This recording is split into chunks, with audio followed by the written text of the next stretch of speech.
नमस्कार, ये है रेडियो हिंदुस्तान और आप सुन रहे हैं पारिजात को। हमारे कार्यक्रम वैदिक विचार में आज का विषय है पाकिस्तान किस गरीब की जोरू है। पाकिस्तान के प्रधानमंत्री इमरान खान ने भारतीय विदेश नीति की खुलेआम तारीफ करके अपना फ़ायदा किया है या नुकसान, कुछ कहा नहीं जा सकता। इस वक्त पाकिस्तान की फ़ौज और उनके गठबंधन के कुछ सांसद उनसे इतने नाराज़ हैं कि उनकी सरकार अधर में लटकी हुई है। यदि इस्लामी सहयोग संगठन OIC के सम्मेलन में 50 देश भाग लेने के लिए इस्लामाबाद नहीं पहुंच रहे होते तो इमरान सरकार शायद अब तक गुड़क जाती। लगभग उनके 2 दर्जन सांसदों ने बगावत का झंडा खड़ा कर दिया है। पाकिस्तानी संसद में वे सिर्फ 9 सांसदों के बहुमत से अपनी सरकार खींच रहे हैं। पाकिस्तान के कई नेताओं और पत्रकारों ने मुझे बताया कि इमरान के बागी सांसद तभी पार्टी का साथ देंगे जबकि इमरान की जगह उनके विदेश मंत्री शाह महमूद कुरैशी या परवेज खट्टक को प्रधानमंत्री बना दिया जाए। इनके नामों पर फौज सहमत हो सकती है। फौज का सहमत होना बहुत ज़रूरी है। फौज के घावों पर इमरान ने यह कहकर नमक छिड़क दिया है कि पाकिस्तानी विदेश नीति हमेशा किसी न किसी महाशक्ति की गुलामी करती रही है, जबकि भारत हमेशा आज़ाद विदेश नीति पर चलता रहा है। भारत ने यूक्रेन के मामले में भी अमेरिका और नाटो देशों का समर्थन नहीं किया है।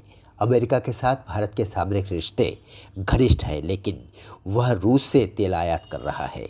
जो यूरोपीय देशों के राजदूत पत्र लिखकर पाकिस्तान को उपदेश दे रहे हैं कि वह रूस की निंदा करे, वे यही सलाह भारत को देने की हिम्मत क्यों नहीं करते। पाकिस्तान को उन्होंने क्या गरीब की जोरू समझ रखा है। उन्होंने कहा कि मैं पाकिस्तान का सिर ऊंचा रखूंगा, न किसी के आगे कभी झुका हूँ, न पाकिस्तान को झुकने दूंगा। इमरान खान ने यह भी याद दिलाया कि अगस्त में जब अमेरिकी अफ़गानिस्तान खाली कर रहे थे तो उन्होंने पाकिस्तान से एक सैन्य अड्डे की सुविधा मांगी थी, तो उन्होंने साफ इनकार कर दिया था। प्रधानमंत्री इमरान खान से जब जब मेरी भेंट हुई है, भारत के प्रति उनका रवैया अन्य पाकिस्तानी नेताओं से मुझे अलग लगा। प्रधानमंत्री बनने के तुरंत बाद उन्होंने भारत के बारे में जो बयान दिए थे उसमें भी ये बात सामने आई थी, लेकिन पाकिस्तान की फ़ौज और नेता वहाँ के हमेशा भारत से इतने डरे रहते हैं कि वे कभी अमेरिका या कभी चीन की गोद में बैठकर ही अपने आप को सुरक्षित समझते हैं। प्रधानमंत्री के तौर पर इमरान खान अभी तक इसी नीति पर चलते रहे हैं।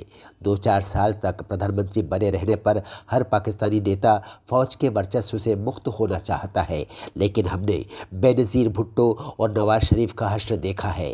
क्या मालूम इमरान खान भी उसी तरह उछाल कर फेंक दिए जाए। उन्हें तख्ता पलट के द्वारा नहीं, वोट पलट के द्वारा उलट दिया जा सकता है। आपने सुना वैदिक विचार, जिसे लिखा है भारत के प्रसिद्ध वरिष्ठ पत्रकार डॉक्टर वेद प्रताप वैदिक ने। फिर मिलता हूँ वैदिक विचार के अगले अंक में। नमस्कार।